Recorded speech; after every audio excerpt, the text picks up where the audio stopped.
और ये डेंजरस होगा। मैंने आपको बताया था दिन अंधेरे हैं, आने वाले समयों में अंधेरा और बढ़ेगा। अभी तो एक छोटा सा युद्ध हुआ है जो पहले से आपको क्लियरली बताया गया था, और सब तरफ महंगाई है। भारत इतना इफेक्ट नहीं दिख रहा जितना इफेक्ट दूसरे देशों में दिख रहा है। वर्क फ्रॉम होम शुरू हो चुके हैं, डीजल के रेट दुगने हो चुके हैं। जब डीजल का रेट बढ़ता है तो खाने की सप्लाई से लेके हर चीज का रेट बढ़ता है।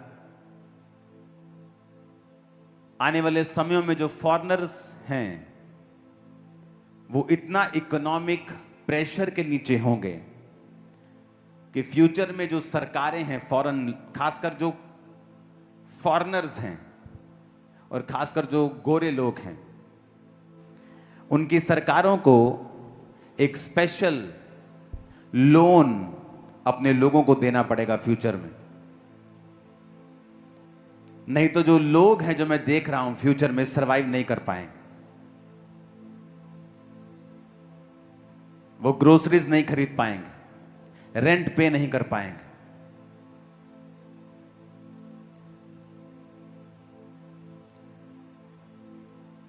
दूसरे देशों पर भी असर होगा, पर जिन देशों के बारे में बात कर रहा हूं उन पे असर वो बहुत ज्यादा होगा।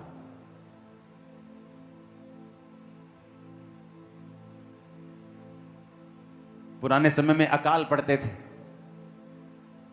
वो अलग होते थे। आज अकाल नहीं पड़ सकते। क्यों? अगर बारिश का पानी नहीं है तो जमीन से पानी निकाल लेते हैं लोग।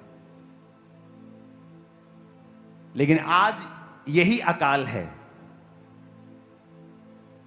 ये परिस्थितियां ही अकाल के जैसी चीजों को पैदा कर रही हैं। और सरकारों को स्पेशल लोन अपनी पब्लिक को देने होंगे, क्योंकि वो देख रही हैं वो सरवाइव नहीं कर पाएंगे।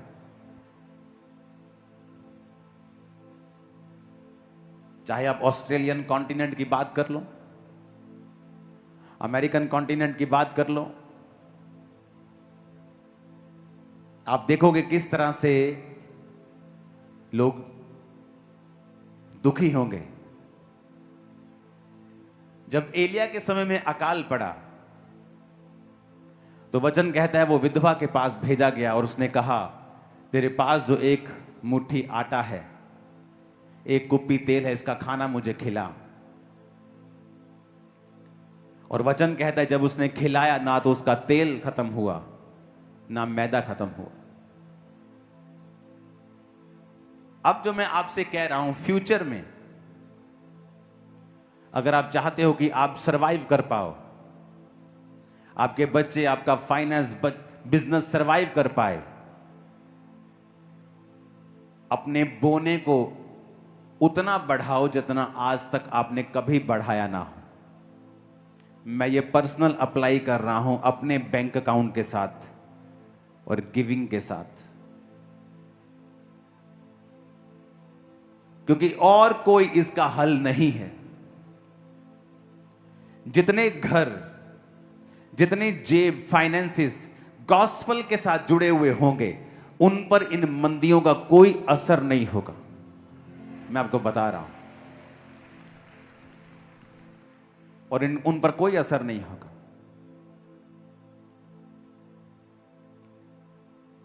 ये बातें सुनने में कई बार लगता है कि क्या है, क्या आपको कोई पर्सनल बेनिफिट चाहिए? नहीं, क्योंकि आपकी ऑफरिंग मैं देखता भी नहीं हूं।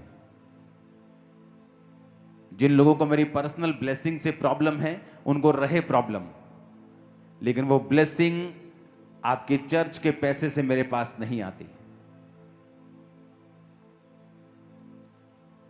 इसलिए अगर आप बो रहे हैं तो मैं भी बो रहा हूं, लेकिन इसके अलावा और कोई तरीका नहीं है फ्यूचर के लिए तैयार होने का। फास्टिंग करनी है, 40 फास्ट करनी है। बहुत दुखी हूं मैं 40 फास्ट भी कर रही हूं, मैं प्रेयर भी कर रही हूं। ऑपरेशन करवा के देख लिया सालों पहले, 5 साल पहले ये करवा के देख लिया, दवाइयां खा ली, 90 इंजेक्शन लगे।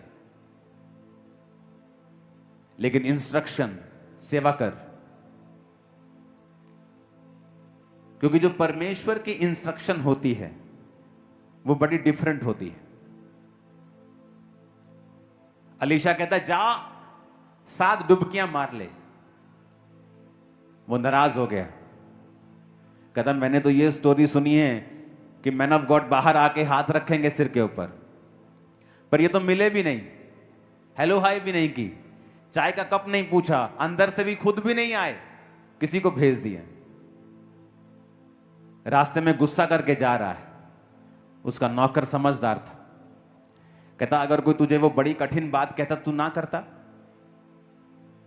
तो उसने कहा ही क्या है, 7 डुबकियां मारनी है, मार लेते हैं, क्या जाता है। और 7 डुबकी जब 7वीं लगी तो बच्चे के जैसा शरीर हो गया। वापिस आया, भागा, ये भेंट ले ले, ये ले ले। उसने कहा नहीं।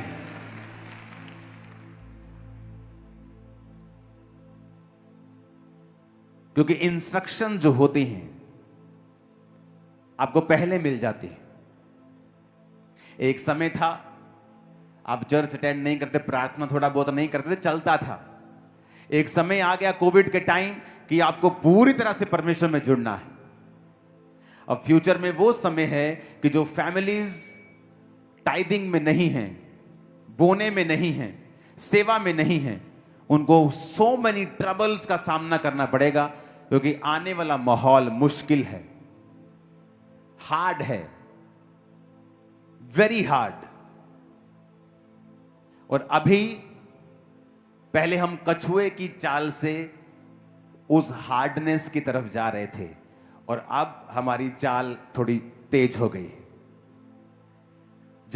लोग जल्दी दुखी हो जाएंगे। अब पहले वो धीरे धीरे जा रहा था वो माहौल, लेकिन अब जल्दी जल्दी हो जाएगा, क्योंकि वो समय जल्दी जल्दी अब आना शुरू हो जाएगा। और जो सेवक जो सेवा में होंगे, जो टाइट दे रहे हैं, प्रार्थना कर रहे हैं, पवित्रताई में हैं, पर वो देखेंगे कि इतने बुरे माहौल के बावजूद भी परमेश्वर आपको निकाल रहा है, रास्ते साफ कर रहा है। आप दूसरों की तरह सफर नहीं कर रहे हैं, क्योंकि बाद में पछताना, जबकि पहले ही आपको तैयार कर दिया गया है कि ऐसा आपके साथ और इस दुनिया के साथ होगा। और मैं आपको कई चीजें बताता हूं, कई चीजें प्रार्थना के साथ चेंज हो जाती हैं।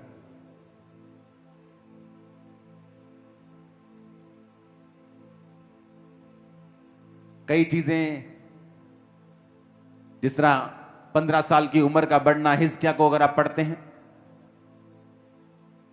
लेकिन कई चीजें प्रार्थना के साथ चेंज नहीं होती। और मैं उन चीजों की बात कर रहा हूं जो प्रार्थना के साथ चेंज नहीं होगी। तो आपको स्पिरिचुअल होना पड़ेगा फ्यूचर को सरवाइव करने के लिए।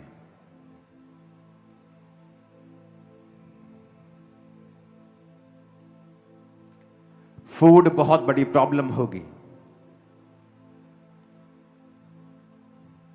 तो उस फ्यूचर को सरवाइव करने के लिए अपनी लाइफ को इकट्ठा करें, अपनी स्पिरिचुअल लाइफ को सही करें, क्योंकि दुनिया बहुत तेजी के साथ जा रही है। अब ये फास्ट है, अब ऐसे चीजें बदल जाएंगी, सेकंड्स, मिनट्स, सडनली एक घटना होगी और उसके बाद तो पूरी तरह से बदल जाएंगी। और वो घटना न्यूक्लियर बम के साथ जुड़ी हुई है। प्रार्थनाओं में रहना है, सब बोलो आमीन। आज के वचन के लिए अपने हाथों को उठाओ और एक वचन की लिस्ट को मैं कहता हूं आप पढ़ें और आप उसे नोट करें, और उन सभी वचनों को आप घर जाकर पढ़ेंगे। उन वचनों को हम पढ़ेंगे और उनकी लिस्ट को हम नोट करेंगे। अध्याय 29 38 से लेकर 42 आयत तक, गिनती की पुस्तक 28 बाब 3 से 8 तक, इब्रानियों की पुस्तक 10 बाब उसका 10 आयत, निर्गमन 12 अध्याय 1 से 14 तक, लूका 22 की 15, निर्गमन 12 की 46, यूहन्ना 19 की 36, उत्पत्ति 22 अध्याय 1 से 14 तक, उत्पत्ति 22 अध्याय उसकी 2 आयत, मत्ती 3 अध्याय उसकी 17वां आयत, यूहन्ना उसका 6वां अध्याय 55 से 56 आयत तक, मत्ती उसका 5वां अध्याय 17 आयत, लूका 22 की 15, यूहन्ना 10 की 18 और यशाया 53 अध्याय 4 से 7 और 10 आयत तक। एक बार फिर से बोल दो ताकि सब नोट कर लें।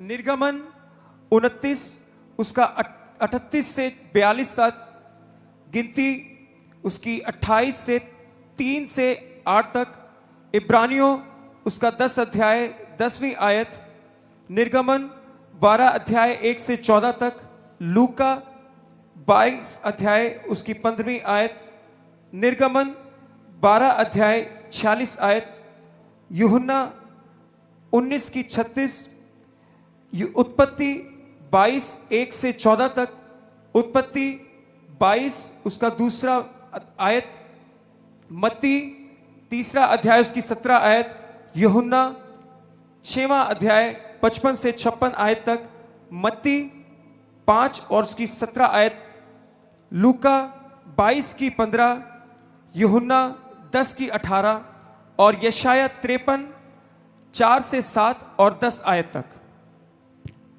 सब कहो आमीन।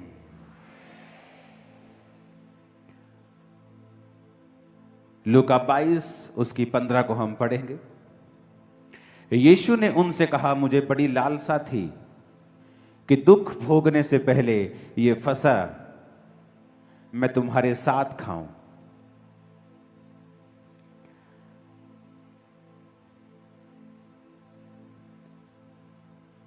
निर्गमन 29 उसकी 38 से 42 आयत को हम पढ़ेंगे।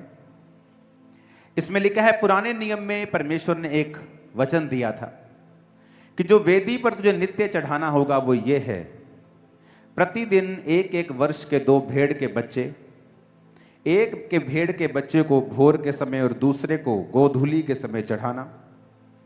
पहले भेड़ के बच्चे को संगहीन की चौथाई कूट के निकाले हुए तेल से सना हुआ एपा का 10वां भाग मैदे के साथ और अर्ध के लिए हीन की चौथाई दाख मधु के साथ चढ़ाना।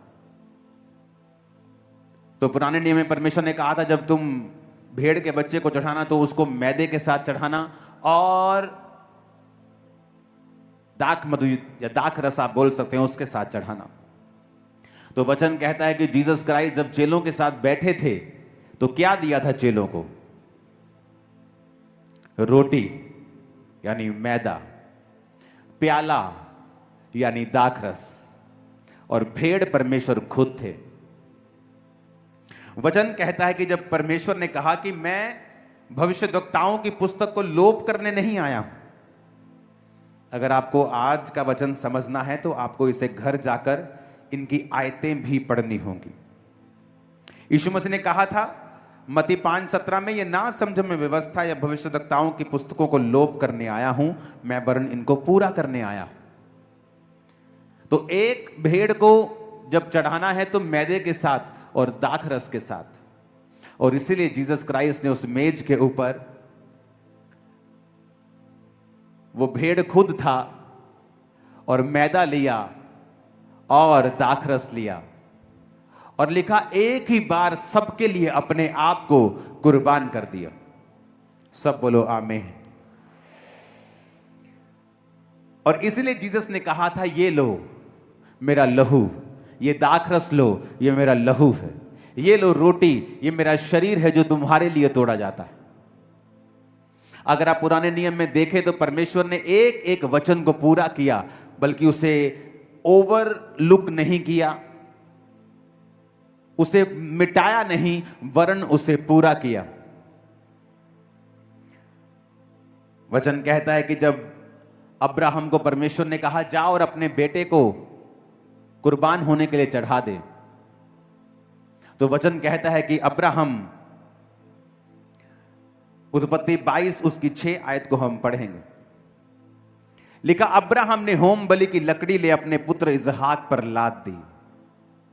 आप देखेंगे ना, अगर बाइबल, आपकी आंखें खुल जाएंगी कि आदम और हवा से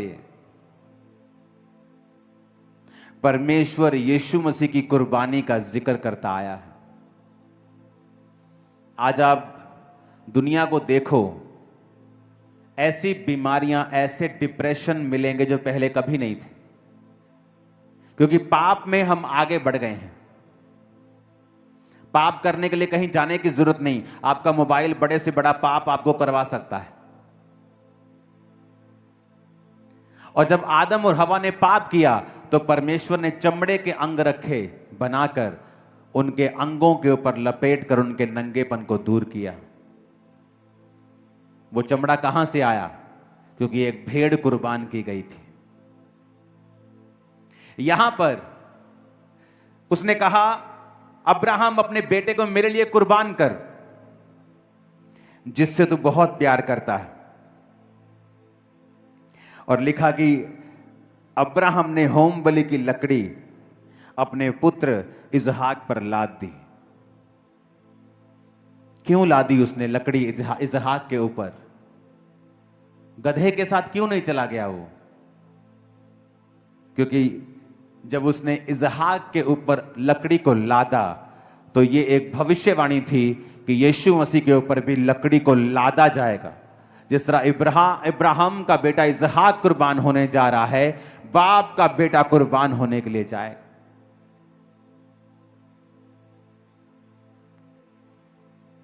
तो इसहाक के ऊपर लकड़ी इसलिए लाद दी गई थी क्योंकि वो एक सिंबॉलिक क्रॉस था, जो परमेश्वर बता रहा था कि मेरा बेटा तुम लोगों के लिए उठाएगा।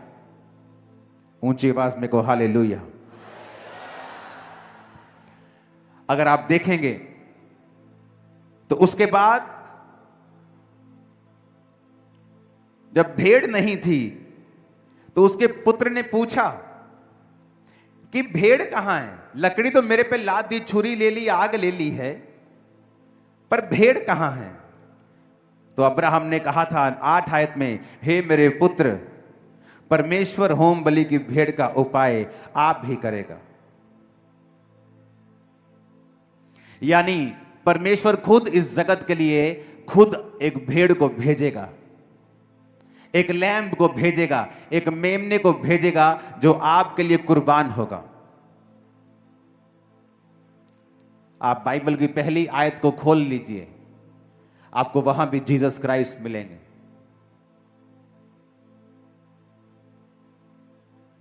जहां पर गॉड का जिक्र है वो प्लूरल फॉर्म में है, यानी वहां सिर्फ यहोवा परमेश्वर ही नहीं, वहां प्रभु यीशु भी थे और पवित्र आत्मा भी थी।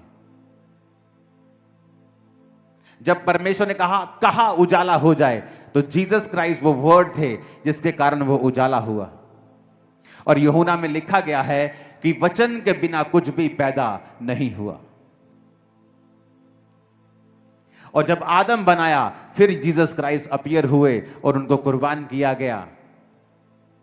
और उस भेड़ के कपड़े आदम और हवा को पहना दिए गए। अब्राहम के समय में परमेश्वर ने कहा, इसको कुर्बान कर, जिससे तू प्यार करता है। जिस तरह बाप अपने परमेश्वर से, अपने परमेश्वर के जो अपने पुत्र से, यीशु मसीह से प्यार करता है। और लिखा, जब वो कुर्बान करने के लिए जा रहा था तो इसहाक पर लकड़ी को लाद दिया, जिस तरह पिता ने जीसस क्राइस्ट के ऊपर क्रॉस को लादा। और जब गए तो भेड़ नहीं थी। जब वो उसको कुर्बान करने लगा तो आवाज आई, अब्राहम अब मैं जान गया हूं कि तू मुझसे प्यार करता है। मैं देख रहा था कि या तो अपने एक लौते को चढ़ाएगा, क्योंकि मैं इस जगत से प्यार करता हूं और क्योंकि मैं अपने एक लौते को पूरे जगत के लिए चढ़ा दूंगा। और वचन कहता है जब उसने रोका तो उसने देखा दूर। अब्राहम ने आंखें उठाई और क्या देखा? सीधा हम 13 आयत को पढ़ेंगे।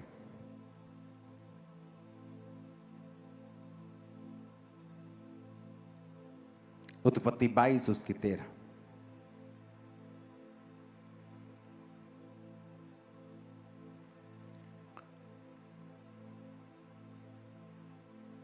तब अब्राहम ने आंखें उठाई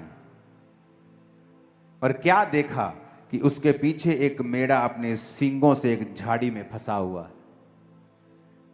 एक झाड़ियों में फंसा हुआ, जो कंटीली झाड़ियां होती हैं। यह भी एक प्रोफेसी थी कि वो मेमना झाड़ियों में फंसेगा और सिर पर कांटों के ताज को डालेगा। अगर आप बाइबल को पढ़ेंगे ना, आपकी आंखें खुल जाएंगी। एवरीवेयर ये जीसस के बारे में बता रही।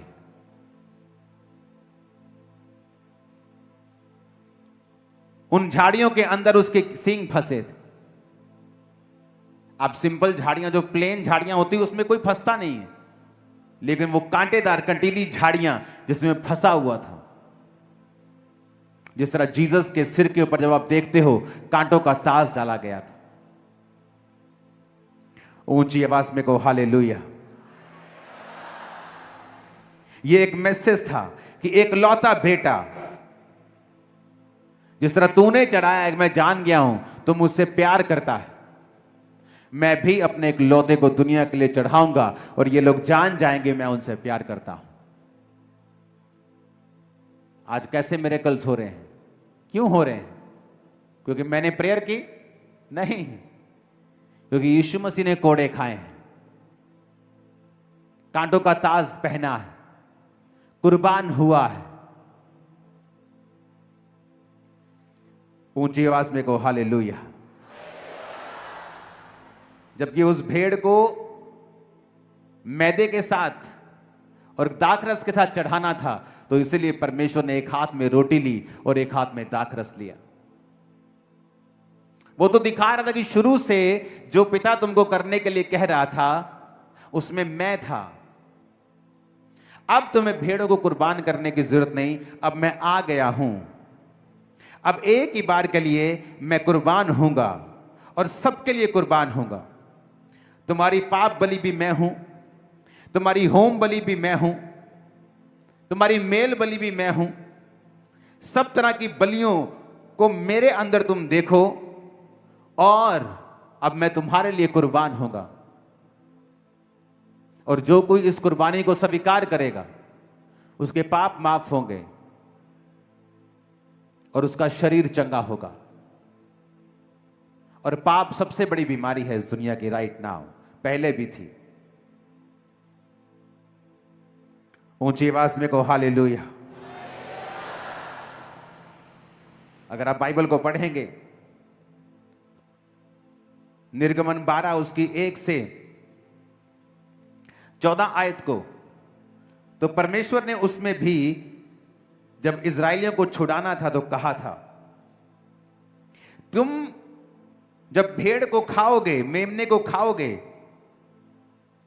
तो उसी रात मैं तुम्हें आजाद कर दूंगा। निर्गमन 12 उसकी 1 से 13 आयत।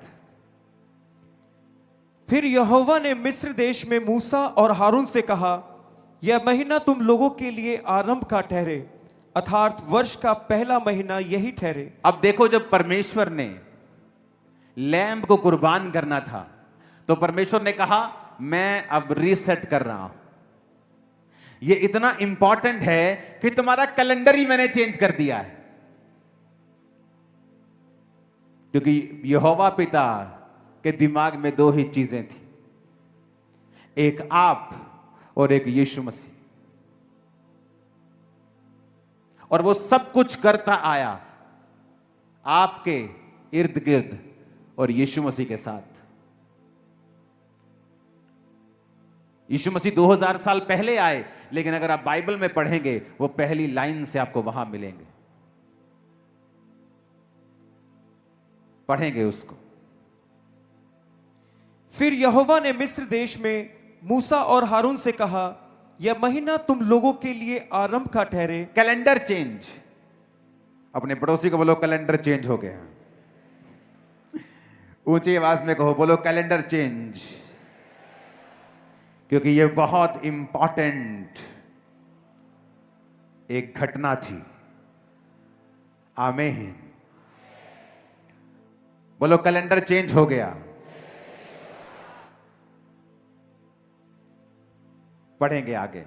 अर्थात वर्ष का पहला महीना यही ठहरे। इज़राइल की सारी मंडली से इस प्रकार कहो, इसी महीने के 10वें दिन को तुम अपने अपने पितरों के घरानों के अनुसार घराने पीछे एक एक मेमना ले रखो। और यदि किसी घराने में एक मेमने के खाने के लिए मनुष्य कम हो, तो वह अपने सबसे निकट रहने वाले पड़ोसी के साथ प्राणियों की गिनती के अनुसार एक मेमना ले रखें। और तुम हर एक के खाने के अनुसार मेमने का हिसाब करना।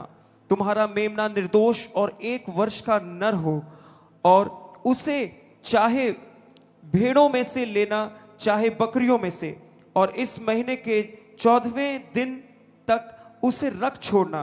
और उस दिन गोधूली के उसने कहा तुम्हारा मेमना निर्दोष हो। और वचन कहता है कि जीसस क्राइस्ट निष्कलंक मेमना था परमेश्वर का। और जहां जहां यीशु मसीह का जिक्र आएगा वहां आपको छुटकारा दिखेगा, आस दिखेगी, अंधे को आंखें दिखेंगी। और परमेश्वर ने कहा, आगे पढ़ेंगे, तब वे उसके लहू में से कुछ लेकर जिन घरों में मेमने को खाएंगे उनके द्वार के दोनों अलंगों और चौखट के सिर पर लगाएं। और वे उसके सिर्फ उसे कुर्बान ही नहीं करना है, उसके लहू को अप्लाई करना है। सिर्फ कुर्बान नहीं करना कि गला काटा खत्म। कहता उसका लहू लेना है और अपने द्वारों के ऊपर लगाना है। कि जीसस की कुर्बानी को सिर्फ देखना ही नहीं है, उसे पर्सनलाइज करना है। उसके लहू को अपने जीवन पे लगाना है, स्वीकार करना है, अपने पापों की क्षमा को मांगना है। हां। और वे उसके मांस को उसी रात आग में भूंजकर अखमीरी रोटी और कड़वे साग पात के साथ खाएं। कड़वे साग पात के साथ खाना है। वो सताव कड़वा साग पात है। जब तुम यीशु को मानते हो, वो बाप जब गाली देता है वो कड़वा साग पात है। जब सरपंच बोलता है, भैन जी ਵਿਆਹ ਤੇ नहीं होना, ਅਸੀਂ ਭਾਂਡੇ ਵੱਖਰੇ कर देने थे, तो भांडे भी नहीं मिलने, ये कड़वा साग पात है। अगर जीसस को खाना है तो कड़वे साग पात के साथ खाना। अगर कड़वे साग पात के साथ नहीं खाओगे तो तुमने वचन तोड़ा है ना जी। ਅਸੀਂ ਤਾਂ ਬਹੁਤ ਚਲਾਕ ਆ, ਸਾਡੇ ਤਾਂ ਪਿੰਡ 'ਚ ਪਤਾ ਹੀ ਨਹੀਂ ਲੱਗਦਾ ਅਸੀਂ ਯਿਸੂ ਨੂੰ ਮੰਨਦੇ ਆ। ਅਸੀਂ ਵਿਰੋਧ ਨਹੀਂ ਹੋਣ ਦੇਈਦਾ ਆਪਣਾ। ਅਸੀਂ ਦੱਸਦੇ ਹੀ ਵਾਂਡੇ ਚੱਲੇ ਆ, ਅਸੀਂ ਤਾਂ ਮਾਸੀ ਕੋ ਚੱਲੇ, ਭੂਆ ਕੋ ਚੱਲੇ ਆ। ਅਸੀਂ ਹਿਸਾਬ ਨਾਲ ਚੱਲੀਦਾ, ਦਿਮਾਗ ਬਹੁਤ ਆ ਸਾਡੇ 'ਚ। और परमेश्वर ने कहा, जब तुम मेमने को खाना तो कड़वा साग पात लेकर खाना, आग में भूज कर खाना। और लिखा उसकी हड्डी ना तोड़ना। अगर आप इसकी 46 आयत को जाएंगे तो कहता बलि पशु की कोई हड्डी मत तोड़ना। और अगर आप देखेंगे तो जीसस क्राइस्ट की कोई भी हड्डी तोड़ी नहीं गई थी। आपको पता, जब क्रूस पे चढ़ाते थे तो वो व्यक्ति मर गया है कि नहीं, हमेशा उसके पैर की हड्डी को तोड़कर चेक किया जाता था। और जब भी चेक करते थे कि हड्डी मर गया बंदा कि नहीं, हड्डी तोड़ते थे, पटक। अगर तो आवाज आई तो इसका मतलब अभी जिंदा है। तो जब जीसस क्राइस्ट को चेक करने लगे कि मर गया कि नहीं, उसकी हड्डी नहीं तोड़ी गई, उसके नेजे के, उसके पसली के अंदर एक भाला मारकर लहू और पानी को बाहर निकाला गया था। और यह भी प्रोफेसी थी कि बलि पशु की कोई भी हड्डी ना तोड़ना। और जब जीसस की हड्डी नहीं टूटी, वहां तोड़ सकते थे कोई रूल थोड़ी था, पर यह साबित करता है एक अन्य जाति के हाथों भविष्यवाणी पूरी करवाना कि मेरे बाप, मेरे परमेश्वर के पास इस पृथ्वी का पूरा अधिकार है, वो अन्य जातियों को भी अपने अधिकार में रखता है। हड्डी नहीं टूटी। कहता बलि पशु की कोई भी हड्डी ना तोड़ना।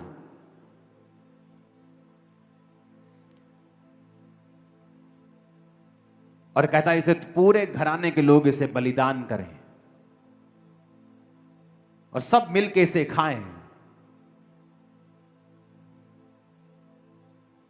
ऊंची आवाज में कहो हालेलुया। फिर से निर्गमन 1 से 14 के बीच में पढ़ेंगे जहां से रुका था।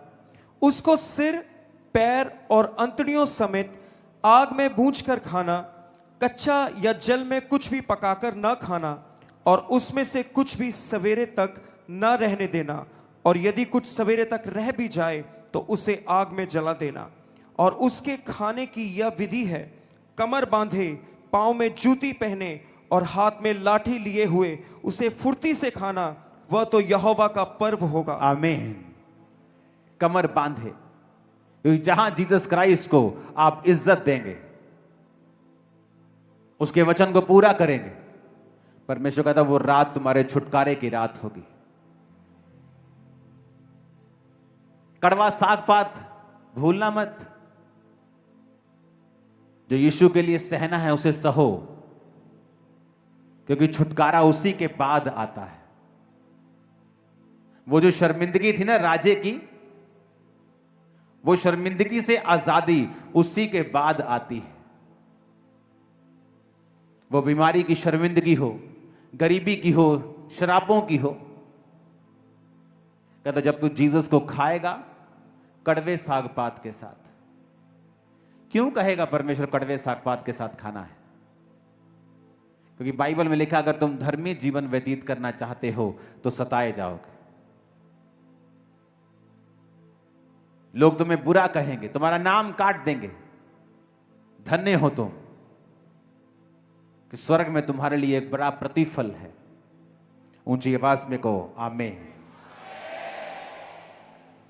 आप देख लो, जीसस ने तो मैसेज दिया है शुरू से लेके एंड तक।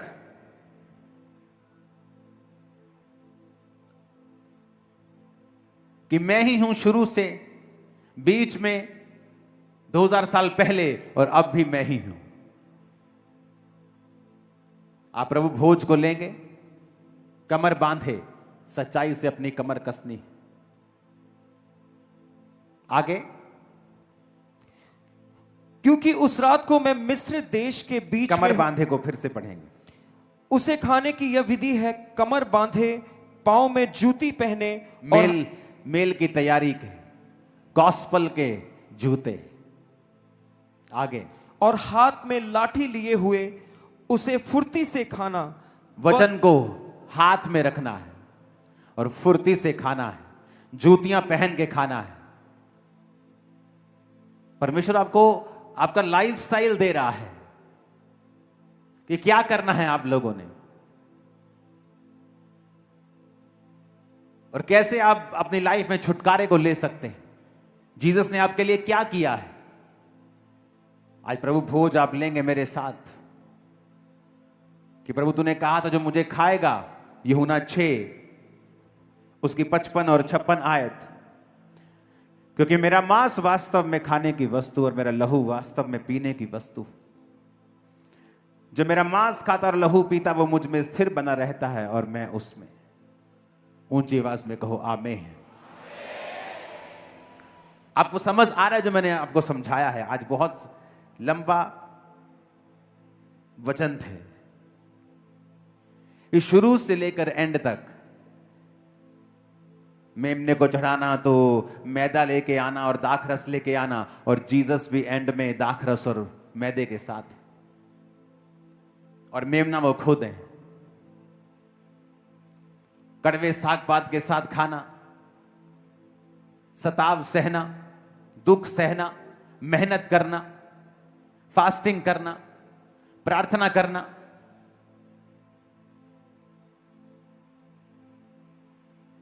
इसहाक के ऊपर लकड़ी को लादना, क्रॉस को लादना, मेमने का उस झाड़ी में फंसे होना, जीसस क्राइस्ट का उस कीलों के ताज को पहनना, फिर उस मेमने का कुर्बान करना, यानी जीसस का कुर्बान होना।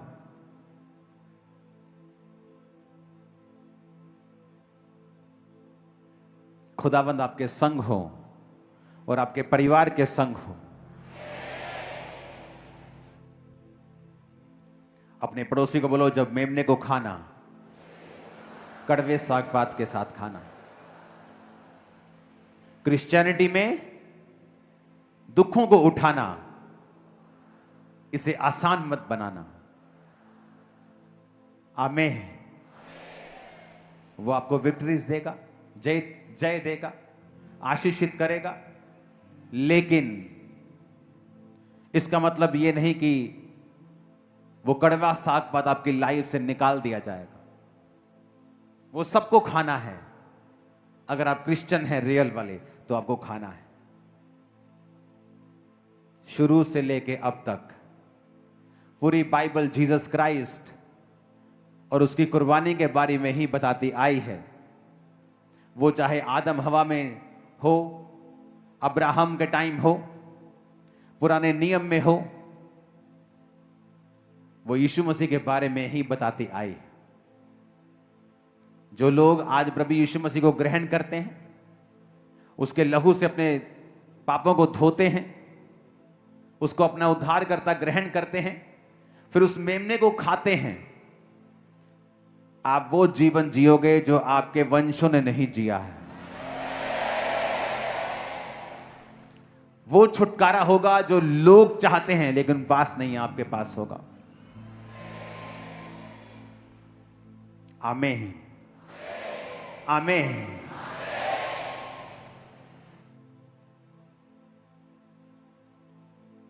आज जो लोग पहली बार आए हैं, वो अपने हाथ उठाएंगे और बाकी भी हमारे साथ प्रार्थना करेंगे। जो फर्स्ट टाइम आए, अपने हाथों को उठाएंगे और कहेंगे, हे प्रभु यीशु, मैं पापी हूं, मुझे माफ करें, अपने लहू से मुझे धोएं और मुझे अपनी संतान होने का अधिकार दें। मैं विश्वास करता हूं आप मेरे लिए मारे गए, गाड़े गए और तीसरे दिन मुर्दों में से जी उठे। मेरे जीवन में आए, मुझे अपनी संतान होने का अधिकार दें। यीशु के नाम में स्वागत है यीशु मसीह के परिवार में आप सब लोगों का। प्रार्थना आमीन होने के बाद आप लोग आगे आएंगे जो पहली बार आए हैं, क्योंकि ये वो संस्था नहीं जो धर्म बदलती है। यहां जीवन बदला जाता है। यहां प्रभु यीशु मसीह हमारा सिर है और हम उसके शरीर के अलग अलग अंग हैं। तो ये परिवार है, ये देह है। यीशु मसीह के देह में, उसके परिवार में, जहां का प्रेसिडेंट, जहां का प्रधान प्रभु यीशु है, मैं आप सबका स्वागत करता हूं। जो लोग प्रभु को अपना जीवन दे चुके हैं वो आगे आएंगे, प्रार्थना करेंगे एंड में, और एक एक छोटा छोटा गिफ्ट आपको दिया जाएगा। प्रार्थना पत्र, कैसे प्रार्थना करनी है गाइड करेगी टीम आपको। अपने हाथों को उठाओ और सब जन खड़े हो जाओ।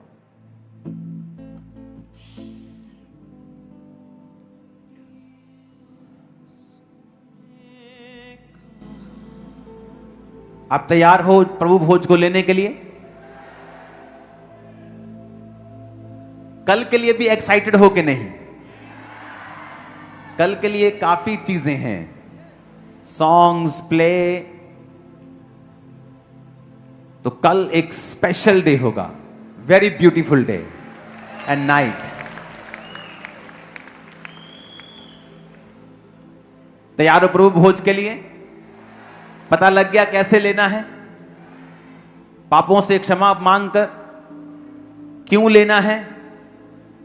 जीसस क्राइस्ट क्यों कुर्बान हुए? और भोज लेते ही आपका छुटकारा पूरी तरह से 100% निश्चित है। वो निश्चित है। यीशु ने कहा तुम जमा होके मेरी याद ने ये किया करो, मुझ में जिंदगी है तेरे लिए, मुझे खाया करो, मुझे पिया करो, मैं जो तेरी जिंदगी में आऊंगा, सब कमियां गमियां मिटाऊंगा। अपने माथे से लगाओ।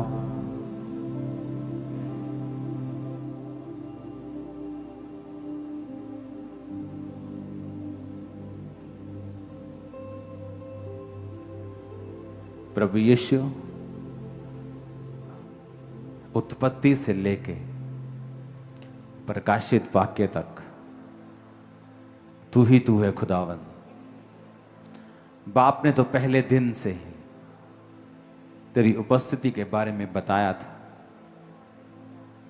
समय समय के ऊपर सिंबॉलिकली भी तेरे बारे में बताया था कि समय आएगा जब मैं अपने एक लौते को भेजूंगा। जब समय पूरा हुआ तो उसने उसको भेजा जो बिना पाप के मेरे लिए कुर्बान हुआ। प्रभु यीशु, आपने उस रात रोटी को लिया, तोड़ा और कहा, यह मेरा शरीर है जो तुम्हारे लिए दिया जाता है। पिता, इस रोटी को, इस शरीर को मैं डरता और कांपता, गुनाहों की माफी मांगता, दोबारा ना दोहराने का वायदा करते हुए मैं उसे लेता हूं। सब उसे लो।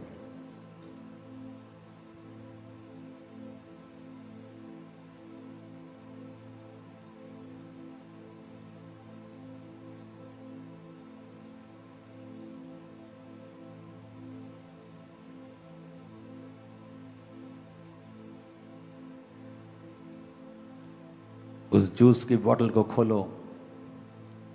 पिता, ये जूस था, अब नहीं, अब ये तेरे बेटे का लहू है जो मेरे लिए बहाया गया।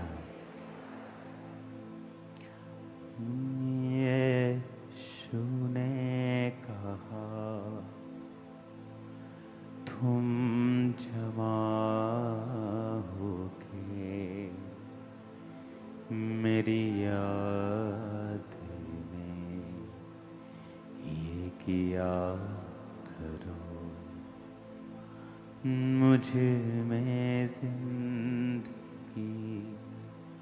उस लहू को कहो, ये मेरे लिए बहा।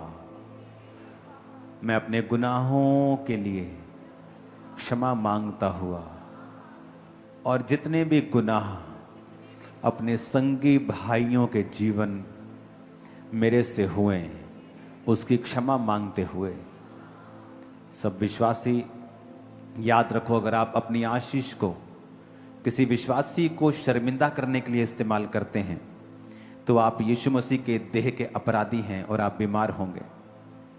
कहो, परमेश्वर, मैं इस लहू को लेता हूं, सबको माफ करके सब उसे लेंगे।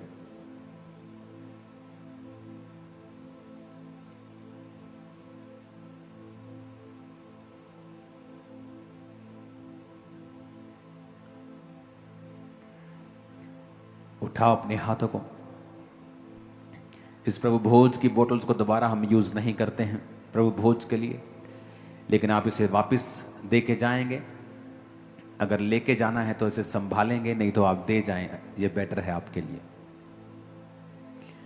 Thank you Jesus.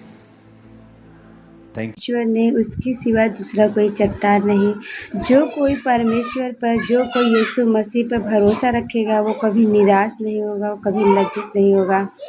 मैं विश्वास के साथ कहती हूँ कि यीशु ही एकमात्र जीवित परमेश्वर है। आज लोग प्रभु के बारे में बहुत बुरा बोलते हैं, जो लोग यीशु मसीह पे विश्वास नहीं करते हैं। जो लोग यीशु पे विश्वास नहीं करते वो लोग बोलते हैं कि मेरे भगवान तो बहुत पहले से है पर तुम्हारे भगवान तो अब आए। लेकिन उनको नहीं पता कि मेरे खुदा, मेरा यीशु उनके भगवान से भी पहले के हैं। हालेलुया।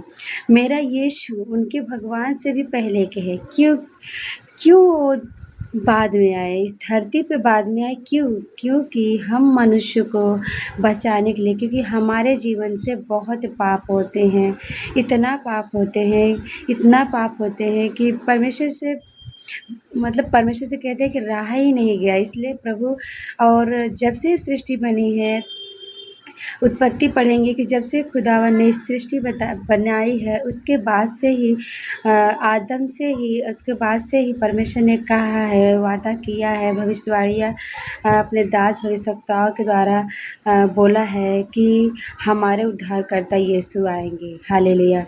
हमारा उद्धारकर्ता यीशु जो वचन है, जब उत्पत्ति आप पढ़ेंगे तो उसमें जब परमेश्वर ने सृष्टि को बनाया, जैसे कि आदि में आकाश से पृथ्वी सब कुछ बनाया, तो उसके पहले परमेश्वर के साथ यीशु मसीह थे, क्योंकि वही वर्ड यीशु मसीह है जो देह धारण करके इस धरती पे आए सारे मानव जाति के लिए। हालेलुया। जब प्रभु यीशु मसीह धरती पे आए ना, तो लोगों को चंगा किए, दुष्ट आत्माओं से जकड़े हुए को छुड़ाए, बीमारियों से, जो बीमारी से ग्रस्त थे 38 साल के रोगी को चंगा किए, मरे हुए मुर्दों को जिलाए, मरे हुए कब्र में गड़े हुए 4 दिन के लाजर को जिंदा किए। परमेश्वर ने बहुत बड़े बड़े काम किए हैं। परमेश्वर ने कोई पाप नहीं किया था, यीशु मसीह ने कोई पाप नहीं किया था, लेकिन फिर वो हमारे पापों के कारण पकड़ाए गए। हालेलुया। वो हमारे लिए दुख सहे, हमारे खातिर पकड़ाए गए। यीशु मसीह पे दोष लगाया गया, लेकिन यीशु मसीह चाहते तो अपने आप को बचा सकते थे। जब यीशु मसीह को लोग पकड़ने के लिए आए ना, तो चेलों ने कहा, प्रभु क्या हम इन्हें तलवार से मारें? प्रभु कहता है नहीं, मैं अपने आप को बचा सकता हूँ। मैं चाहूँ तो आगे दूँ और स्वर्गदूतों का 12 पलटन आ जाए, लेकिन मैं ऐसा नहीं चाहूँगा, क्योंकि प्रभु यीशु हमारे लिए अपना जान देने के लिए आए थे। हालेलुया। मत्ती में जब पढ़ेंगे ना, तो प्रभु कितनी बार कहे हैं कि हमें दुख उठाना होगा, हमारे साथ ये होगा। जब प्रभु यीशु मसीह के लोग पकड़ने आए थे, उसके पहले जब प्रभु प्रार्थना कर रहे थे गतसमनी बाग में, तो प्रभु यीशु मसीह को अपने सारे दुखों के बारे में वो पहले से ही पता, लेकिन उस टाइम प्रभु यीशु मसीह बहुत दुख, बहुत निराशा में थे, क्योंकि वो हमारे लिए दुख उठाने वाले थे। इसके लिए वो नहीं निराशा में थे, इसके लिए वो निराशा में थे, क्योंकि प्रभु बोलने के बाद क्या बोलते हैं कि प्रभु मेरी नहीं आपकी इच्छा पूरी हो। मुझे अब तक परमेश्वर ने यीशु मसीह को अकेला नहीं छोड़ा था, लेकिन जब प्रभु यीशु मसीह हमारे लिए सलीब पर हमारे पापों को लेने के टाइम पे परमेश्वर यीशु मसीह से कुछ टाइम के लिए दूर हुए थे, इसीलिए परमेश्वर दुख में हुए थे, बहुत अंदर से टूट गए थे। लेकिन फिर भी परमेश्वर कहता है कि यीशु मसीह कहते हैं कि शरीर तो निर्बल है परंतु आत्मा मजबूत है। हालेलुया। परमेश्वर हमारा यीशु, हमारा प्रभु अपना एक एक कतरा लहू बहा दिया है। 39 कोड़े की मार खाए, लहू लुहान हुआ, हाथ पाँव में कीले ठोकवाया हमारे ही खातिर। लोग कैसे कह देते हैं कि वो क्रूस पर लटका अपने आप को नहीं बचा सकता, लेकिन मैं कहना चाहती हूँ अगर यीशु मसीह अपने आप को बचा लेता तो आज हम नहीं बचते। अगर यीशु मसीह अपने आप को बचा लेता तो हम नहीं बचते। हालेलुया। मेरा परमेश्वर जीवित परमेश्वर है। जब हम एक दूसरे से प्रभु के बारे में बात करते तो प्रभु हमारे पास उपस्थित रहता है, क्योंकि प्रभु ने कहा है जहाँ मेरे नाम से 2 या 3 इकट्ठा होते हैं वहाँ मैं उनके बीच में होता हूँ। हालेलुया। तो परमेश्वर पे विश्वास रखे, यीशु मसीह के बारे में बुरा भला ना कहे। अगर जो भाई बहन इस वीडियो को देख रहे हैं जो खुदावन यीशु को नहीं मानते हैं, तो आपसे प्रभु यीशु मसीह के बारे में बुरा बोलना छोड़ दो। बुरा बोलने से आपको क्या फ़ायदा होगा, लेकिन बाइबल के अनुसार आपका हानि ही होगा। इसलिए प्रभु एक बार बाइबल पढ़ के देखो कि सच्चाई क्या है। जब तक अपने आँख से नहीं देखो, अपने कान से नहीं सुनो, अपने मुँह से नहीं पढ़ो, अपने पिता परमेश्वर को अपने दिल में एक बार समा कर देखो, उसके बाद ही तुम गलत बोल सकते हो। यदि आप ही एक बार समझो कि अपने माँ बाप को आप एक मूर्ति बना के रखो और अपने माँ बाप को एक साइड में रखो। अगर उसी मूर्ति की तुम उपासना करो, उनसे बातें करो, तो क्या आपको आपके बातों का आंसर दे सकता है? नहीं ना। लेकिन वो रियल माँ बाप जो तुम्हें पैदा किए हैं, उनसे अगर आप बात करेंगे, उनसे अगर कुछ बोलेंगे तो आपसे बातें करेंगे, आपको उस प्रश्न का आंसर देंगे, आपकी मजबूरी में आपका साथ देंगे। हालेलुया। उसी तरह वो खुदा यीशु है, क्योंकि परमेश्वर कहता है कि तुम मुझे मूर्ति की तुलना में क्यों बदल रहे हो? परमेश्वर इतना छोटा नहीं है